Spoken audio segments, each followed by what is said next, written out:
Olá, bem-vindos a mais um episódio do QualiCast, o podcast do Grupo QualiVida, onde a gente aborda longevidade, o envelhecimento, o cuidado com os idosos e todas as suas formas diferentes. Estamos hoje aqui com Milena Saraiva, arquiteta, que nos ajudou a desenvolver esse espaço belíssimo aqui na Casa Cor, o espaço Casa Cura, e vamos conversar sobre as suas inspirações, sobre como é que você chega nesse contexto, nesse conceito. Milena, me diga um pouco, o que te inspirou? Traga um pouco de sua história que tem a ver também com o cuidado em casa. Por isso que foi tão especial esse match. Pois é, Marcos. Quando a Casa Cor me disse que vocês iam participar e a gente seria parceiro, né, nesse projeto, eu fiquei muito feliz. Porque eu tenho, de fato, uma experiência de vida de um familiar, né, que ficou acamado 9 anos. E eu precisei, junto com a família, né, com a minha família, a gente reorganizar toda a nossa vida, né, para dar mais dignidade, não só para ele, mas para todos que estavam no sistema familiar. E quando chegou essa proposta de a gente fazer esse loft, dentro do tema da Casa Cor, eu achei que, como você falou, foi o match perfeito. Então,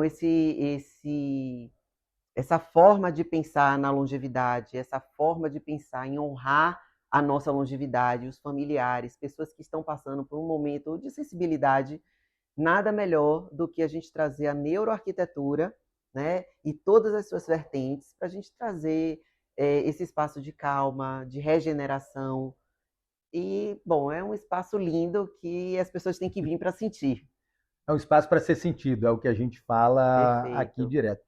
E conte mais sobre esse conceito da neuroarquitetura, porque a gente sabe que tem vários conceitos, a gente já falou sobre a geroarquitetura aqui em outros episódios, mas o da neuroarquitetura tem muito a ver com os conceitos também do envelhecimento saudável, da longevidade, do melhorar a nossa qualidade de vida através de outros aspectos. Me traga aí o que você trouxe aqui para o nosso ambiente, o que... Perfeito. A gente sempre tem essas conversas aqui, né, que a gente se vê sempre, porque assim, não adianta a gente ir para academia para ter um corpo saudável. Não adianta a gente se alimentar bem para a gente ter um corpo saudável. A nossa casa tem que trazer um pouco dessa saúde para a gente também. E nada melhor do que a neuroarquitetura.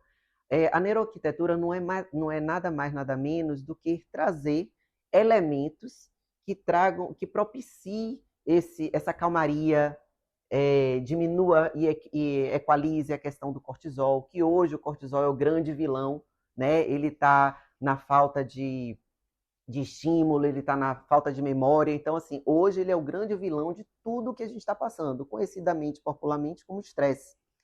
Então, a gente vem trabalhando dentro desse ambiente vários fatores.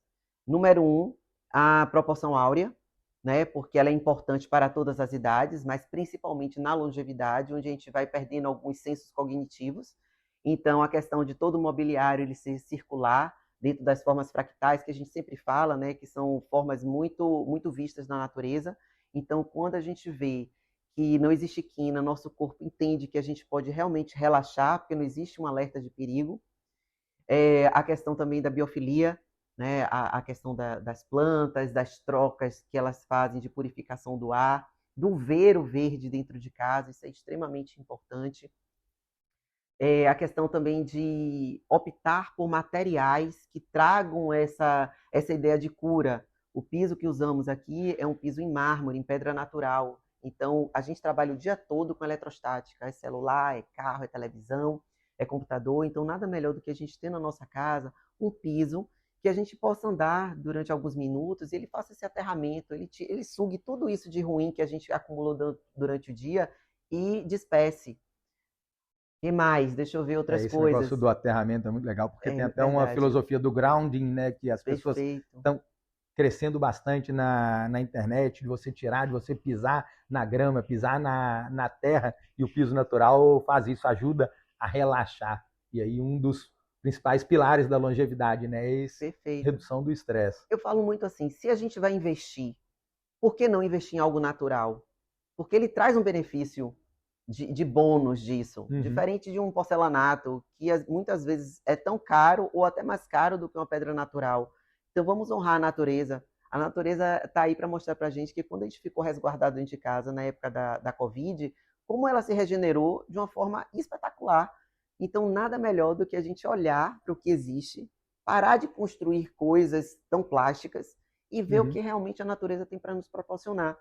E dentro disso, da escolha do piso, né, a gente também escolheu para a parte do quarto a questão do tecido natural, o linho, né, porque a gente sempre vem conversando, os tecidos naturais, dentre todos, o linho é que tem mais alta frequência, então ele entra também como um agente equalizador dessa questão também do estresse, do cortisol. Então, tudo isso corrobora para um ambiente saudável. Essa escultura que a gente sempre fala para as pessoas, né? Essa escultura de Mário Cravo, ela é belíssima, mas ela não está aqui só pela beleza, ela está pela função do cobre. E o cobre, aqui, nesse momento, ele trabalha como um agente de antibacteriador, não sei nem se essa palavra existe, mas enfim, ele também funciona junto com as plantas como uma purificação do ar.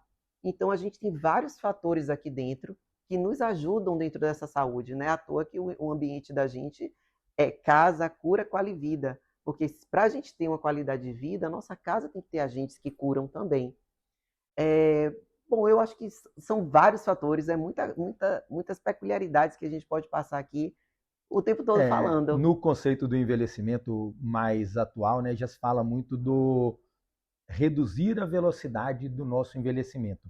E como a gente vai diminuindo a própria inflamação, a própria... o que o cortisol também causa bastante de novo, né, nesse processo. E é muito interessante como a gente vê isso, né? Que às vezes a gente acha que o curar é só de uma doença. Apesar do envelhecimento não ser uma doença, ele precisa, nos novos estudos, ele precisa de microcuras ao longo do dia, né? De se regenerar, para você aumentar. A idade cronológica da carteira de identidade minha e a sua vai correr do mesmo jeito, mas a gente pode fazer a idade do corpo e a idade da mente andarem num passo mais lento nesse processo. Eu acho que a gente trouxe aqui muito bem disso. Que outros elementos que eu vejo você explicando para as pessoas aqui foram usados? A gente falou do linho, que ajuda a reduzir o cortisol na alta frequência, do piso, do cobre, da biofilia com verde. O que mais? Porque o ambiente nos ajuda nesse processo do envelhecer, né? Da gente estar bem dentro de casa. O que mais que você trouxe, que você inspirou no próprio desenho do projeto, no design? Continuando, né, na questão de cura, que você fez essa provocação, também tem o ciclo circadiano, né, que é super importante para o nosso corpo se entender durante o dia, quando é que ele tem que acordar, onde é que ele tem que ter alerta, quando ele precisa começar a desacelerar e ele, de fato, se tranquilizar para poder entrar num sono profundo. Então, o ciclo circadiano, ele é muito interessante para uma pessoa que passa mais tempo dentro de casa, precisando de um suporte, né, hospitalar. Então, ele precisa entender toda essa dinâmica para o corpo continuar relaxando e, mais uma vez, equilibrando o cortisol.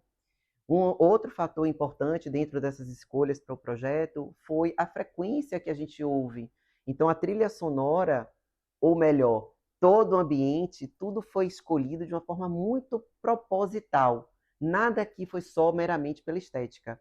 Então, a nossa trilha sonora ela é de 1101 Hz, 1111 Hz. Então, assim, ela faz com que o nosso corpo, ele sinta essa frequência e ele vai desacelerando ao passo que a gente precisa para realmente ir dormir, digamos assim. Outra coisa extremamente interessante é essa questão de você ter cores. As cores e as texturas desse espaço também, eles foram intencionais. Então, você entra aqui, você vê que esse painel ele tem um tom de madeira profundo, que é para você se sentir acolhido dentro da sua casa. E aí a gente traz outras cores também mais suaves, dessas paletas nudes, neutras, porque a gente precisa fazer uma higienização do nosso lar. A gente tem tantos estímulos na rua, de cores, de sons. Então, o que a gente precisa quando a gente chega na nossa casa? De relaxamento, de higienização de tudo daquilo que a gente teve durante o dia. Então, a gente entra na escolha dessas paletas justamente para isso. Claro, obviamente, temos essa obra de arte incrível, que ela entra na questão da biofilia e no exercício como é que eu vou dizer? No exercício de desopilação do olhar. Então, você para, né? A gente sempre brinca que cada vez que a gente olha, a gente descobre uma coisa nova. Então, a gente vai fazendo o Gestalt, a gente vê a interseção da fauna, da flora. Então, tudo isso nos ajuda nessa contemplação da casa, que faz com que a gente se sinta casa, mesmo ela tendo um suporte médico, pessoas passando, enfermeiros, enfim, tudo isso que eu já passei como familiar e que outras famílias possam estar passando. Mas o importante é você transformar a casa para o paciente e para a família, como a gente falou, algo sistêmico, para que todos se sintam abraçados, acolhidos e que tenha um design afetivo para todos que estão lá, não só sendo cuidados, mas cuidando também. Nesse processo de ajudar as famílias a adaptar as suas casas para uma longevidade saudável, para o bem-estar, que dicas você acha que a gente pode levar dos conceitos de uma forma simples para as famílias? Olha, eu sou muito da tese do que eu falei, né? Da tese da escolha das cores. Eu acho que as cores que trazem calma, as cores mais cálidas, uma luz mais quente para os seus 2.700 kelvins, que é uma luz amarela, né? Popularmente falando. E essas pequenas dicas, né? Vai fazer com que você se sinta mais acolhido dentro da sua casa. Então, por mais que você precise de uma luz, que normalmente os hospitais eles trabalham com 6.500 Ks, que é aquela luz bem branca, que eles precisam, né, daquele ar mais estéril, você pode ter um abajur só para no momento do seu procedimento você ter aquela luz focada. Quase que um foco cirúrgico, quase né? perfeito, quase com foco cirúrgico, mas todo o seu redor que tem uma luz mais abraçável, aquela luz assim gostosinha, que você sinta que você está na sua casa. Que a gente sempre fala aqui, mesmo com todo o suporte, aqui continua sendo casa. E isso é o que a gente vai perdurar por todo o momento da mostra, para as pessoas entenderem que no momento sensível você precisa que sua casa seja casa. Um dos feedbacks que a gente mais ouve, né? Nossa, não tem cara de hospital. É o melhor elogio. Esse é para isso que a gente pensou, isso. esse ambiente. Quais os erros mais comuns que você vê que as famílias às vezes cometem nessas adaptações? Sejam para o envelhecimento, seja para o cuidado com o idoso em casa, seja para o nosso próprio cuidado com o nosso bem-estar e com a nossa longevidade, como a gente diz. Você botou num ponto muito interessante, porque eu sempre falo assim, nós arquitetos, a gente não trabalha só com a beleza, ou com a estética, ou só com a função. Eu acho que eles todos caminham juntos. Então, hoje em dia, que as coisas estão tão difíceis, né? A nossa economia está instável, o dinheiro está difícil, eu acho que o arquiteto ele tem que ter muita responsabilidade e respeito com o dinheiro do cliente. Então, por que não já fazer um projeto pensando na longevidade? E essas adaptações que são feitas de forma mambembe ou são feitas de forma urgente, sempre ficam com cara de hospital, né? No banheiro que nós fizemos, a gente tem barras que tem um design diferenciado, então tudo isso ajuda. E a dica que eu poderia dar é: pense se fosse você. Porque a gente muitas vezes pensa no conforto de uma cama hospitalar, pensa no melhor remédio para dar, mas a gente esquece que a pessoa que está naquela situação, ela precisa olhar para o belo, porque nem sempre aquela pessoa ela pode falar, ela pode se expressar, né? Então... Interessantíssimo esse ponto que você trouxe. Então a gente tem que pensar, e se fosse comigo? O que é que eu gostaria de estar vendo? E se fosse comigo? O que é que eu poderia melhorar para mim? Então, quando a gente se coloca no lugar do outro, a gente fica muito mais empático com a causa. A gente ouve bastante aqui falando isso, né? Nossa, é um ambiente que eu gostaria de morar, é um banheiro que eu gostaria de ter. Tá seguro e elegante ao mesmo tempo. Dentro desse conceito, o nosso espaço aqui, o que mais que você pensou? Ele tem 50 metros quadrados, que é o que você traz. E eu vejo que ele tem muitas funcionalidades, né? Ele está funcional. Uhum. Ele não aparece pequeno, ele não aparenta espremido dentro de 50 metros quadrados, que é um loft de tamanho comum, hoje em dia 40, 47, 42, 50, 60, e que às vezes as pessoas acham, nossa, é muito pequeno. Meus pais moram num apartamento de 150, 200, 300 metros quadrados, eles não vão conseguir conviver num espaço desse. Como é que você pensou em caber isso tudo? Olha, eu adoro quebrar esses paradigmas, Uhum. né? Ainda mais que o nosso mercado imobiliário, cada vez mais, os apartamentos estão ficando mais compactos. De uma forma, isso é muito interessante, que mostra que as pessoas estão com desapegos, né? Às vezes a gente tem um apartamento de 300, 400 metros quadrados e que tem espaços vazios, né? Ou espaços ociosos. Então, nada melhor de a gente ter um espaço, né, compacto, digamos assim, mas que ele mostre uma grandiosidade. Tanto que as pessoas falam, que tamanho é esse sofá? Aí eu falo, esse sofá tem 3,20 metros. 3,20 metros dentro de 50 metros quadrados? Pois é. Mas a sensação é que ele tá grande? Não é. Ele abraça perfeitamente as pessoas que chegam. Aqui, nesse sofá, facilmente sentaria 6 pessoas, sabe? Então, assim, esse loft, ele é totalmente equipado. Ele poderia facilmente, qualquer pessoa, um casal com filho, ou um casal que tem uma ajuda, um suporte médico, usar, porque a gente tem uma geladeira, a gente tem um cooktop, a gente tem todo armário de despensa, que está tudo organizado, então as pessoas que quiserem abrir o armário para ver, então está tudo organizado, a gente tem guarda-roupa, a gente tem um armário aqui que, ora, ele pode ser um maleiro, no futuro da longevidade, ele pode ser um espaço que abrigue cadeira de rodas, cilindro e outros equipamentos, né, de suporte de vida.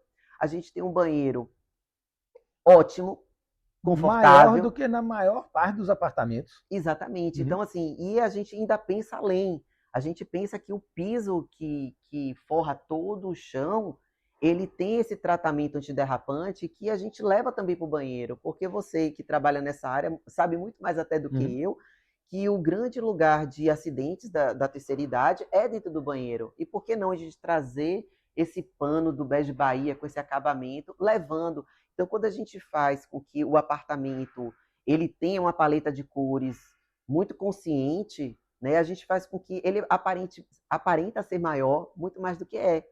Então, a gente vê que o espaço é todo amplo, as circulações são para pessoas de baixa mobilidade, são para cadeirantes, são para crianças. Então, assim, é um espaço que as pessoas, quando a gente fala que é 50 metros quadrados, elas ficam até espantadas, inclusive, né? Eu acho isso bem interessante. Mas eu estou bem feliz com o resultado. Eu acho que essa troca, né, da arquitetura com vocês da Qualivida, a gente fez com maestria.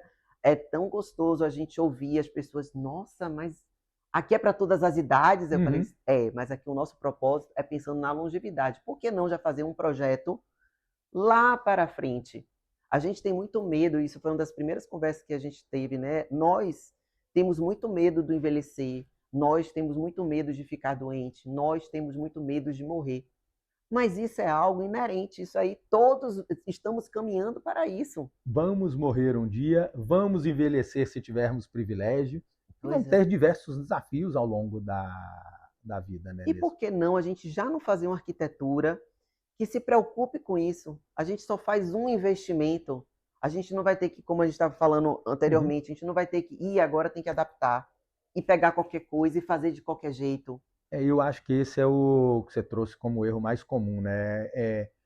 Envelheci e agora eu preciso adaptar. Ou caí e agora eu preciso remediar, né? A gente tem esse mal no Brasil, né? Daquilo que a gente só põe a grade depois que o bandido, o ladrão entra, de sempre tentar corrigir um erro que a gente não planejou.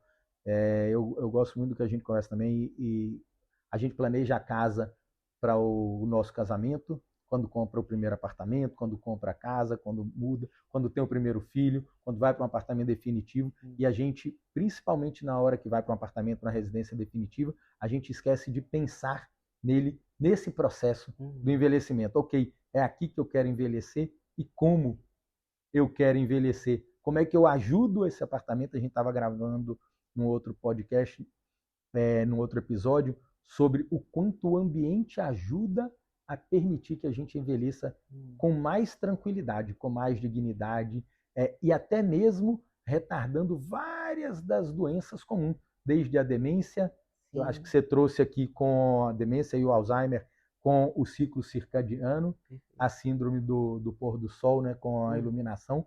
Na arquitetura, vocês estudam isso? Como é que isso está pensado também, olhando para a história da arquitetura hoje? Porque isso são coisas que estão começando a chegar agora, e a gente vê que tem gente que se aprofunda mais como você, tem gente que ainda está entrando nesse mercado, porque o podcast não é só para quem tem alguém sendo cuidado, né? Vai várias pessoas de vários Olha, eu aspectos. acho que, assim como a escola, a faculdade, ela lhe dá régua e compasso. Mas para desenhar, quem precisa da pesquisa é você. Assim, eu acredito que como os médicos, os arquitetos, eles também têm que estar incessantemente fazendo cursos, incessantemente fazendo suas pesquisas, porque tudo faz parte de tudo. A arquitetura é muito com a moda, a medicina é muito com a arquitetura. Eu acho que tudo entra num conjunto. Então, quando a gente pensa assim, de onde a gente tirou isso, a gente tem que pensar no todo. Então, a medicina ela está aí para nos nortear como é o envelhecer, quais são as necessidades da população agora. A gente vê que cada dia mais a população, estou falando brasileira, né, ela está envelhecendo mais, a população está tendo menos filho. Então, vai chegar um momento que, se você não prepara a sua casa para o seu envelhecer, pode ser que você não tenha ninguém para cuidar de você. Então, a gente tem que pensar nisso como provocações para o futuro. Então, os apartamentos cada vez mais tão pequenos, mas por que não, antes de você entrar, você já viu o que é necessário fazer, para você não precisar fazer quando for necessário. Às vezes fica até mais custoso, né? Muito mais, aí você está dentro de casa, você já não vai querer aquela obra, aí você começa a fazer uma coisa de qualquer jeito, aquela adaptação não vai honrar o que você precisa naquele seu momento tão sensível. Então, são questões que os arquitetos, né, eu digo isso como geral, a gente tem que ir buscando. São fatores. Eu tive uma palestra de uma arquiteta, Viviane Teles, que ela me abriu a mente. Ela falou essa questão de física, como é importante o arquiteto entender de física, de biologia, sabe, de história. Então, isso cada vez mais vai consolidando e trazendo maturidade no projeto. Não é arquitetura pela beleza. A arquitetura só pela beleza não tem fundamento. Então, o cliente, quando ele vem para a gente, ele vem com diversas dores. E a gente tem que mostrar para ele a segurança como é que eu vou dizer, das nossas armas, dos nossos entendimentos, o que é que a gente pode proporcionar para ele. Então, nós, assim como a gente vai procurar um médico para dar o nosso diagnóstico, o arquiteto ele tem que dar o diagnóstico para as dores do cliente. Ele comprou aquele imóvel, o que é que ele precisa para melhorar? Ou ele comprou aquele imóvel, o que é que ele precisa para ele ter uma vida mais saudável? O que é que ele precisa para que a família fique mais unida? Aí entra o papel do arquiteto. O poder da escuta, que hoje em dia é cada vez mais difícil. Mais difícil, né? Nesse processo do arquiteto, do poder da escuta e das escolhas das famílias também, você vê que isso ainda está mais... E até mesmo a preparação da casa com o olhar sobre o longo prazo. Você vê que isso ainda está mais num discurso utópico, uma vontade que a gente, com talvez mais consciência, tenha, ou isso já está chegando também como uma provocação das famílias? Olha, eu quero preparar minha casa para o envelhecimento, eu quero preparar minha casa para o longo prazo. Isso está sendo cada vez mais debatido ou ainda é num campo ainda pequeno, das ideias? 2 pontos. Eu acho que depois da Covid, as pessoas começaram a olhar a casa com mais atenção, porque ficamos resguardados durante um bom período. Então, foi um momento que muita gente se organizou dentro de casa. Lugares que eram ociosos só para receber amigos e, enfim, festas, começaram a ser utilizados. As pessoas começaram a entender a espacialidade do seu ambiente. E eu vejo também que existe esse cuidado da casa para se preparar quando alguém teve algum parente na família. Então, se você teve algum histórico, você começa a olhar isso com empatia e traz essa sua história para o arquiteto. Então, são 2 pontos muito importantes, né? A Covid e quem passou pela experiência. Você acha que isso hoje é uma tendência de olhar para isso ou ainda são casos isolados de quem passou pela... Ainda são casos isolados. Ainda são casos isolados. Como eu falei, né, no início, eu tive essa experiência, então eu tenho um olhar mais empático. Eu sempre falo para os clientes, o que você acha de projeto de uma casa? O que você acha na suíte térrea? A gente já fazia um banheiro adaptado, a gente deixar portas um pouco maiores, porque mesmo a gente mais jovem, a gente está sujeito a quebrar um pé, a fazer uma cirurgia, e a gente fica incapacitado de ir para a parte de cima da casa. Casa de 2 andares é extremamente comum. Eu vejo isso a gente vai atender e ver essas limitações. E por que não? Você vai para um apartamento que os banheiros são 60, priorize o quarto de hóspedes, com banheiros mais adaptados. Se não conseguir adaptar, bote um assento retrátil, pelo menos bote aquela porta um pouquinho maior, com 80, se for possível, bote uma porta de correr. São pequenos pontos que fazem você se preparar para uma surpresa. Estou falando surpresa porque a gente é aquilo que a gente conversou. É uma surpresa, né? Ninguém quer envelhecer, ninguém quer ficar doente, mas do futuro a Deus pertence. A gente nunca sabe o que vai ocorrer. Então, assim, pequenos apoios fazem com que você se prepare para esses acontecimentos. Então, Milena, a gente falando sobre esse processo de adaptação dos ambientes e tudo, a gente tem visto muita coisa na internet sobre novos residenciais, novos apartamentos preparados para a longevidade, para o envelhecimento. O que você já tem visto, o que você já viu, o que é tendência, o que é moda, inclusive nos conceitos da arquitetura, do que vocês têm estudado? Bom, aí eu vou dividir um pouco, né? O que é moda e o que é tendência. Moda, a gente sabe que é uma coisa passageira. Então, eu acho que é muito vazio. Está na moda, eu vou fazer porque está na moda. Tendência, eu acho que é algo que, dentro de uma evolução consciente, super ok. Então, quando eu vejo esses prédios, né, que tá sendo uma tendência evolutiva, eu acho super positivo.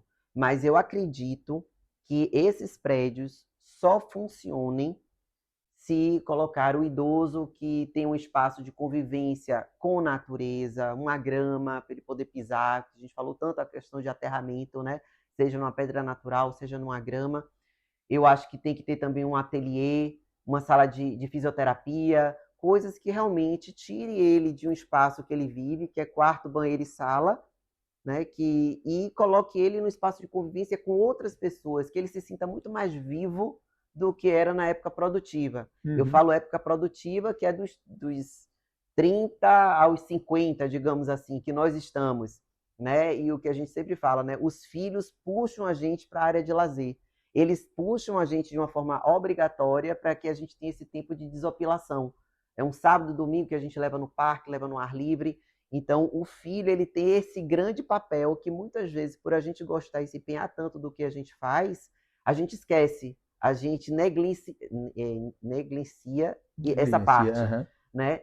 Então, quando eu vejo a tendência evolutiva desses prédios, eu acho que tem que vir com muito embasamento, muito estudo, pensando realmente em ser um lugar de convívio saudável. Quando a gente fala do Loft Casa Cura Quali Vida, a gente tem muitos braços, né, que não levam apenas na estética e funcionalidade. A gente tem uma ramificação de outros propósitos que trazem, acredito eu, o sucesso do ambiente, né? Porque a gente entende que dentro de 48 ambientes aqui na Casa Cor, o único que tem um propósito de ser amplamente acolhedor, seja para cliente, pessoas de média idade, pessoas de baixa mobilidade, cadeirante, idosos, é a Casa Cura Quali Vida, né? A gente vê que ele é completamente adaptado a todas as funções e a gente ainda tem um propósito por trás muito forte. Ele é funcional, é o que eu tenho ouvido bastante aqui, né? Olha, ele é funcional, tudo é pensado com um objetivo de ser usado no dia a dia, não só esteticamente bonito ou diferente, né? Você trouxe esse ponto das tendências, a gente ouve muito sobre socialização. Aqui no nosso espaço, uma sala ampla, a socialização é um dos principais aspectos de redução da demência ou da tendência de demência ou da própria declínio nesse conceito, nesse contexto. E aí a gente vê isso nesses prédios, alguns com modismos, outros com tendência. Eu tenho visto muito isso, tentando separar esse processo. E eu queria, para a gente fechar o nosso papo, o que você tem ouvido de feedback aqui, o que você tem dos seus clientes também nesse contexto, nesse conceito, e que mensagem você deixa para os nossos espectadores nesse processo aqui de longevidade, de cuidado com a casa, de cuidado com o ambiente para o nosso bem-estar e envelhecer. Assim, o maior elogio que eu ouço aqui é: eu moraria fácil aqui. Posso ficar mais um pouquinho? Então, esse para mim, eu estou falando Milena Saraiva como profissional arquiteta, esse é o gol. A gente conseguiu trazer a sua área de uma forma muito funcional, né, e pensada em toda a estrutura, todo o ecossistema que a sua empresa dá para essa parte médica, esse suporte médico dentro de casa. E eu acredito que eu também tinha conseguido, com propósitos, né, trazer toda essa parte de espaços, não só a beleza, porque eu penso que o estética pela estética é muito vazio. Isso qualquer pessoa consegue em qualquer pesquisa. Mas a estética com fundamento, com propósito e com função, isso é baseado, eu acho que muito mais na maturidade, em você saber o que você quer proporcionar para o outro, a empatia que você tem pelo outro. Eu acho que as pessoas hoje em dia, elas têm que pensar no próximo, não em si. E a gente vem dessa evolução, né? As pessoas estão envelhecendo, as pessoas que vêm aqui no ambiente 60 a mais, 70 a mais, elas ficam encantadas com o espaço. Nossa, e bonito, e funcional, e aqui tem um espaço para guardar. Então, assim, eu acho que o propósito que nós conseguimos aqui, dentro de uma amostra, que é um recorte do que as construtoras podem vir a oferecer, né? Um espaço pensado não só na funcionalidade, na beleza, mas principalmente na saúde, né? Na cura, na escolha com propósito dos materiais. Eu acho isso muito bacana. A mensagem que eu deixo aqui é: pense no próximo como se fosse para você. Eu acho que a gente vem nessa coisa do envelhecer, a gente vai chegar lá, como a gente vem falando no decorrer de toda a conversa, e por que não a gente pensar: vamos fazer um espaço bonito, vamos fazer um espaço funcional, vamos fazer um espaço que ele tenha um retorno saudável para a gente, né? Que ele funcione de uma forma fluida. E eu deixo o convite aqui, não só para os seus telespectadores, né? Mas também visite a Casa Cor, os ambientes estão lindos, principalmente o nosso. Tá lindo, tá funcional, você sente tudo isso que a gente quis passar para as pessoas, né? As pessoas sentem que estão tranquilas aqui. Então, venham aqui na Casa Cor, fica aberta até o dia 6 de setembro. Esperamos vocês. Obrigado, pessoal. Mais esse episódio. A gente se vê no próximo. Um abraço.